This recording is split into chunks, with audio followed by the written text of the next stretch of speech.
খবরডাঙ্গা নাবিক নাট্যম 1977 থেকে 2025 আমরা নিয়মিত থিয়েটার চর্চা করে চলেছি। আমরা গর্বিত, আমরা সুযোগ পেয়েছি ভারত রং মহোৎসব এনএসডি আয়োজিত এই নাট্য উৎসবে অংশগ্রহণ করার জন্য। আমরা ধন্যবাদ জানাই মিনিস্ট্রি অফ কালচারকে, ধন্যবাদ জানাই এনএসডিকে আমাদের এখানে সুযোগ করে দেওয়ার জন্য, একটা ছোট্ট পারফরমেন্স করার জন্য। আমাদের আজকের নাটক নাট্যশাস্ত্র কথা। এই আসলে আমার দেরি হয়ে গেছে, মানে ব্যাপারটা কি হয়েছে, আটকে গেছি রাস্তায়, অনেকক্ষণ বসে আছে তোমরা, তাই না? ভুলে গেছে, ক্ষমা করে দিও। আজ কি করবো, রাস্তাঘাটের যে অবস্থা, তাই যে শুরু করে দিয়েছি, খুব ভালো হয়েছে। তো আজকে যে বিষয়টা আমরা আলোচনা করবো, মানে নাটক, অনেক দর্শক এসছে, আপনাদের মোবাইলগুলো আপনারা বন্ধ করে রাখবেন প্লিজ। হ্যাঁ, এটা খুব গুরুত্বপূর্ণ বিষয়, তো যদি কোনো কারণে কনসেন্ট্রেশন ব্রেক হয়, এদের কষ্ট হবে যারা শুনতে এসছে। তো যাই হোক, এটা কোনো পালা গান বা যেসব আমরা করি সেই ধরনের কাজ না, এটা একটু অন্য রকমের কাজ, নাট্যশাস্ত্র। আসলে নাটক তো আমরা যাপন করি, তাই না? আমরা প্রত্যেকে এদের ছোট্ট মেয়ে কিছু আসছে, পাল্লা জিনিস কিংবা এরা সবাই অনেকগুলো সেজে দিতে দারুণ সেজেছে সবাই। যাই হোক, আমরা শুরু করে দিচ্ছি আমাদের আজকের যে নাটক, নাট্যশাস্ত্র কথা। আসলে কিছু কথা, যে কথাগুলো আমরা হয়তো অনেকে জানি, আবার অনেকে জানি না, অনেক জানা অজানা কথা আমাদের মধ্যে চলে আসবে। তো নাট্যশাস্ত্র কথা, নাট্যশাস্ত্র কি আমরা জানি তো, আমরা যারা নাটক করি, তাই তো? নাট্যশাস্ত্র, শাস্ত্র ছাড়া কিন্তু কিছু হয় না, যা কিছু মাঙ্গলিক সব কিন্তু শাস্ত্র মত হয়, শাস্ত্র মত ছাড়া কিন্তু কোনো মাঙ্গলিক কাজ হয় না। তেমনি নাটকও আমাদের কাছে একটা মাঙ্গলিক জায়গা, সেটারও একটা শাস্ত্র আছে। তো নাট্যশাস্ত্র কবে আবিষ্কার হয়েছে এই নিয়ে বহু মতবাদ আছে, আমরা ওর মধ্যে যাও না। নাট্যশাস্ত্র কেন নাট্যশাস্ত্র, এই শাস্ত্রটা কেন, অনেক কিছু তো আছে, নাট্যশাস্ত্র কেন, কি দরকার নাট্যশাস্ত্রে, এই নিয়ে একটা বিরাট ব্যাপার, অনেক গবেষণা হয়েছে। আসলে কি হচ্ছে, আমাদের ভারতবর্ষ, আমরা বলি না ধন ধান্যে পুষ্পে ভরা আমাদের এই বসুন্ধরা, আমাদের ভারতবর্ষ খুব খুব রিচ ভারতবর্ষ, মানে আমাদের ভারতবর্ষে এত কিছু আছে যেটা সারা পৃথিবীর কোথাও নেই। এই ভারতবর্ষকে বারবার বহু মানুষ বিভিন্নভাবে আক্রমণ করেছে। রাজা প্রজারা এসে আক্রমণ করে কি করেছে, আমাদের দেশ থেকে ভালো ভালো জিনিস সব তাদের দেশে নিয়ে চলে গেছে। শুধু তাই, আমাদের দেশে যত নথি ছিল, মানে পুরনো পুঁথি, সব তারা কি করেছে, পুড়িয়ে দিয়েছে, ধ্বংস করে দিয়েছে।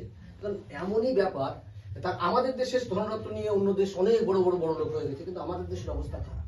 তো যাই হোক, যতটুকু পাওয়া গেছে সেই সব দিয়ে আমাদের আজকের এই নাট্যশাস্ত্র, মানে গবেষণা যেটা উঠে এসছে। তো আমরা জানি আমাদের এই কটা যুগ জন্য আমাদের জানি, আমরা কটা যুগ পার করেছি, আমরা চারটে যুগ পার চারটে যুগ পার করিনি, একটা যুগ এখন আছে, কলিযুগ চলছে। কি যেন ছিল, সত্য যুগ ছিল, সত্য, ত্রেতা, দাপর, কলি, এই চারটে যুগ।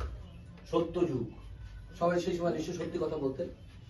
ত্রেতা যুগ, মানে সত্য যুগ যখন শেষ হচ্ছে, ত্রেতা যুগের একদম প্রথম দিকে ভীষণ গণ্ড ভরতমুনি তার 100 ছেলেকে নিয়ে সেই নাট্য চর্চা শুরু করলেন, একটা নাটকও নির্মাণ হল। নাটকটার নাম হচ্ছে অমৃত মন্থন, যেটা পৃথিবীর আমাদের প্রথম নাটক, অমৃত মন্থন। এই নাটকটা অনেক ইতিহাস আছে, সেটা আমি যাবো না। যাই হোক, এবার নাটকটা হলো, এবার নাটকটা সব রেডি করে উনি করলেন কি, চলে গেলেন সোজা ব্রহ্মার কাছে। ভরতমুনি গিয়ে বলছে, আমি তো নাটকটা তৈরি করেছি, তো আপনি যদি কিছু বলেন। ব্রহ্মা খুব গম্ভীর করে দেখে শুনে দেখলেন, বললেন না, হয়নি, সামথিং মিসিং, মানে কোনো একটা কিছু এখানে মিসিং আছে। বিপদে পড়ে গেল, বলছে তুমি একটা এত বড় কাজ করছো, বুঝতে পারছো না এখানে কি মিসিং আছে? তখন ভরতমুনি মাথা নিচু করে বলছে, হ্যাঁ স্যার আমি বুঝেছি, কিন্তু ওটা বলতে সাহস পাচ্ছি না। কি বুঝেছে? বলছে এখানে যে নাটকের চরিত্রগুলো আছে, তারা সবাই পুরুষ চরিত্র অভিনয় করছে, কিন্তু এই নাটকে যে নারী চরিত্রগুলো আছে, তাদের কোথায় পাবো, তারা তো কেউ নেই। তাহলে একটা পুরুষ সে যখন নারী চরিত্র অভিনয় করে, তার সাইকোলজিক্যাল তো চেঞ্জ হবে, সেটা মেলাতে পারবে না। হবে কি, আরে মেয়েরা কিরম ভাবে কিভাবে হাঁটে, ছেলেটাকে হাঁটতে গেলে মনে হবে যেন কেমন ভাবে হাঁটছে, এটা অনেক ব্যাপার থাকে। শুধু এইটা না, ইন্টারনাল অনেক সমস্যা থাকে। তা বলছে, হ্যাঁ এটা একটা কথা, কিন্তু এখন নারী কোথায় পাবো, খুব চিন্তায় পড়ে গেল। তা বলছে একটা কাজ হতে পারে, এটা মহাদেব তো নৃত্যের মাস্টার, নারী কি করতে লাগবে, তার কেন নারী আসবে? বলছে যে এই যে নাচ বা নারীদের সাথে যে আদান প্রদান, যে রস, সেই রসটা কেমিস্ট্রিটা মিলছে না, মানে করতে গেলে ছেলের সঙ্গে সেটা হচ্ছে। তখন কি করলো, অপ্সরাকে ঠিক করা, অপ্সরা আসার পরে এইবার সেটা পূর্ণ একটা নাটক হলো। নাটকটা কি, তোরা বলবি তো, তোরা জানিস তো। তাহলে অমৃত মন্থন আমাদের প্রথম নাটক, নাটক তৈরি হয়ে গেল। এইবার নাটক তো তৈরি হলো, কিন্তু কবে হবে কি হবে দিনক্ষণ তার মোটামুটি সব ঠিক। দিনক্ষণ এমন একটা দিন ঠিক হয়েছে, আমরা যখন উৎসব করি ওখানেও এরকম উৎসব হতো।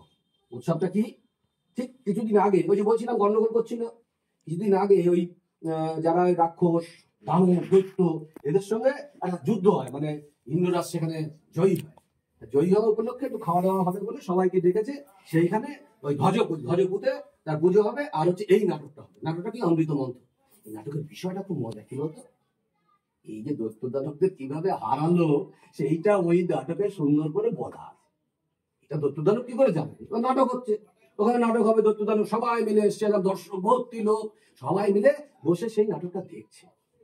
নাটকটা শুরু হলো 10 মিনিট, 15 মিনিট, 20 মিনিট, তারপরে তো সমস্ত দৈত্য দানব উঠে বলছে বন্ধ করো বন্ধ করো করে সব ভেঙে চুরে তসতস করতে শুরু করলো। দেবতারাও রেগে গিয়ে নেমে আসলো। ইন্দ্র তো হেভি শক্তি গায়, সবাই মেরে ঠেলে যাই হোক করে ঠোঁটে মোটামুটি সেদিনকার মতো নাটক বন্ধ হয়ে গেল। আর হলো নাটক নয়, নাট্যশাস্ত্র কি কাজে লাগে, স্বাভাবিক চিন্তার ব্যাপার। নাটকই যদি না হয়, এইবার ঠিক করা হলো তাহলে কাজ কর। ইন্দ্র তখন আরো কয়েকজনকে নিয়েছে, বলছে সরাসরি ব্রহ্মার কাছে গিয়ে বলছে, প্রজাপতি ব্রহ্মা ওদের নিয়ে একটা মিটিং করুন। এই যেমন আমরা করি না, তোদের নিয়ে কোনো উৎসব করতে গেলে কিছু করতে গেলে মিটিং টিটিং হয় না, ওরা মানে মিটিং করুন। ব্রহ্মা বলছে আবার মিটিং, বয়স হচ্ছে তো লোকটা একটু স্বাভাবিক ব্যাপার। তা বলছি ঠিক আছে ডাক। এবার ওরা এসছে, বলে সব লোক আসতে কিছু কথা বলবে, ওদের প্রতিনিধি করে 1 বা 2 জন আসবে। সেইভাবেই ওদের যে দ্বৈত ধর্মের মধ্যে যে লিডার সে এসে ব্রহ্মার কাছে এসছে। ব্রহ্মাকে বলছে না, দেখুন আপনি আমাকেও সৃষ্টি করেছেন, দেব দেবতাও সৃষ্টি করেছেন, তাহলে একটাকে ভালো একটাকে খারাপ আপনি বলছেন কেন, তাহলে সৃষ্টি আমাকে করলেন কেন? ঠিক যুক্তি, তাই তো? ঠিক যুক্তি তো। তখন ব্রহ্মা বলছে দেখো এই নাটকে আমরা ওইসব বলিনি, তোমাদের ভুল বোঝানো হয়েছে। নাটক হচ্ছে কি, রামকৃষ্ণদেব বলেছেন, কি বলেছেন নাটক? সমাজের দর্পণ। সমাজের দর্পণ। নাটকে লোক শিক্ষা হয়, এই নাটককে শিক্ষার আলো জ্বালার জন্য আমাদের মনে বা দেব দেবতাদের মনে শিক্ষার আলো জ্বালার জন্য। দেখতে পাচ্ছিলেন নাটকে কি নৃশংসভাবে খুন হচ্ছে। এই যে আমরা দেবতারা তোমাদের খুন করবে কেন, বা তোমরা দেবতাদের আক্রমণ করবে কেন? এই যে আমাদের মানবিক যে চেঞ্জ, সেইটা নাটকই একমাত্র পারে। তার কারণ নাটক দেখা যায়, শোনা যায় এবং উপলব্ধি করা যায়। তার জন্য আমাদের পঞ্চমুখের সারা পৃথিবী বিখ্যাত। আর তখন ও বুঝে শুনে গেলে কি হবে, নাটক তো আর করা যাবে না। এইবার কি করলো, একটা বুদ্ধি করা গেল। বলছে এই নাটক করতে গেলে এখানে তো করা যাবে না, তাহলে এই সরকার যিনি ইঞ্জিনিয়ার তারা ডেকে নিয়ে আসো। সরকার ইঞ্জিনিয়ার কে? বিশ্বকর্মা। এবার বিশ্বকর্মারে ডেকে পাঠিয়েছে। এবার বিশ্বকর্মা তো এসে ড্রয়িং করে সব ইয়ে করে অনেক কিছু করে চিন্তা করে এবার গেছে ব্রহ্মার কাছে গিয়ে বলছে, প্রজাপতি ব্রহ্মা তাহলে কাজ শুরু করো। তাহলে ঠিক আছে শুরু করো, কিন্তু কিভাবে কি করবে, অনেক লোকজন দরকার, নাট্যগৃহ তৈরি করতে হবে। দেখ নাট্যগৃহ সেই সময় ছিল, এই যে মঞ্চে কনসেপ্ট সেই সময়ও ছিল, কিন্তু সেই সময় মঞ্চগুলো একটু অন্যরকম ছিল। কিরকম ছিল মঞ্চ তখন? নাট্যশাস্ত্রে দেখা গেছে 3 ভাবে মঞ্চ ছিল। এই যে আমাদের আয়তক্ষেত্র এরকম, এই ঘরের মধ্যে দর্শক বসবে, এই ঘরের মধ্যেই মিউজিক বাজবে, এই ঘরের মধ্যে আর্টিস্টরা থাকবে, এরকম খুব বড় বড়, একদম ছোট না, অনেক বড়। 3টে সাইজ ছিল, একটা অনেক বড়, একটা মাঝারি, আর একটু ছোট। তো যাই হোক, এবার এরকম বিভিন্ন নাট্যগৃহ তৈরি করে সেইখানে একটা তাদের দায়িত্ব দেওয়া হলো। বরুণ দেবরা বললো এই তুমি কিন্তু এখানে দাঁড়িয়ে থাকবা, যদি ঢোকে কোনো রকম ঝামেলা করলে তুমি তাদের বের করবে। এরকম সব জায়গায় সব এক একজনদের দায়িত্ব, মিউজিক যেখানে বসবে সেখানে একজনের দায়িত্ব দেওয়া হলো। এবার ইয়ে করে তারপরে সেই জায়গায় সেই নাটক হলো। নতুন ওরাও দেখলো, ওরা কি বুঝলো না বুঝলো জানি না, কিন্তু ওরা না বুঝেই চলে গেল। এইভাবে নাট্যশাস্ত্র সেই সময় শুরু হয়েছিল। এইবার নাট্যশাস্ত্রের বিষয়টা কি, এই নাট্যশাস্ত্রের 36খানা চ্যাপ্টার আছে আর 6000 শ্লোক আছে। এই যে আমাদের নাট্যকলাগুলো, আমাদের সংস্কৃতির যা কিছু আছে, নাচ গান আবৃত্তি মানে ভোকাল, নাটকের অভিনয়ের যে ভাগ সবকিছু নাট্যশাস্ত্রের মধ্যে আমরা দেখতে পাই।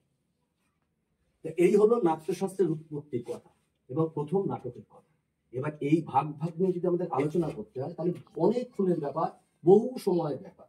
সেই সময় আমরা যদি প্রতিদিন আমাদের রিহার্সালের আগে বা রিহার্সালের পরে কোনো সময় যদি আমরা আধা ঘন্টার জন্য বা 10 মিনিট 15 মিনিট 20 মিনিট যদি একটু নাট্যশাস্ত্র নিয়ে আলোচনা করি, তাহলে অন্তত আমাদের ভারতবর্ষের যে ঐতিহ্য, ভারতবর্ষের যে অতীত, অতীত ছাড়া তো বর্তমান হয় না, সেগুলোকে আমরা সুষ্ঠুভাবে জানতে পারি এবং আমাদের চিন্তা ভাবনাগুলো আস্তে আস্তে আমাদের ভারতীয় যে সংস্কৃতি তার মধ্যে আমার মনে হয় আস্তে আস্তে আমরা সেখানে পৌঁছতে পারবো। তার কারণ অপসংস্কৃতি তো এখন সারা ভারতবর্ষকে গ্রাস করেছে, কিন্তু আমরা যেহেতু সুস্থ সংস্কৃতি চর্চা করি, আমাদের উচিত নাট্যশাস্ত্র চর্চা করা।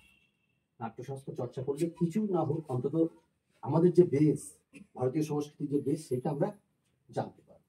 ঠিক আছে, এই হলো নাট্যশাস্ত্র কথা।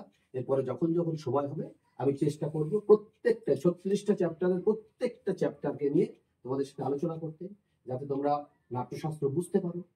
এই যে আমরা অভিনয় করি, অভিনয়ের যে ভাগগুলো আছে সেগুলো খুব জরুরি জানা। কি কি জানিস অভিনয়ের ভাগগুলো তোরা?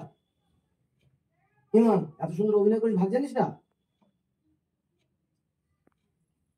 অভিনয়ের ভাগ 4টি: আঙ্গিক, বাচিক,